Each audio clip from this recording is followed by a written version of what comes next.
Totoo to. People's character development is not your responsibility. Minsan kasi parang kailangan pa natin mag-adjust, mag-intindi at magsakripisyo sa pag-uugali ng iba. Pero alam mo yung totoo, makinig ka. Hindi mo trabaho baguhin ang pagkatao ng kahit sino. Pwede kang magbigay ng advice, pwede mo ring i-guide. Pero kung ayaw nilang makinig at ayaw nilang magbago, di wag.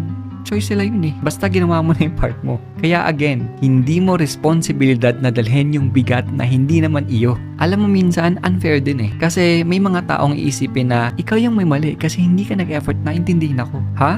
Saan ba nakasulat na responsibilidad mo yung paglaki nila? Lahat tayo may kanya-kanyang laban at may kanya-kanyang lessons. At kung hindi nila gagawin yung part nila, kahit anong gawin mo, mapapanis lang ilaway mo, walang mangyayari. Your peace is more important than fixing someone who doesn't even see themselves as broken. So let go of the guilt. Focus on your growth, not theirs. Kasi at the end of the day, ikaw lang ang tunay na responsable sa sarili mong character development.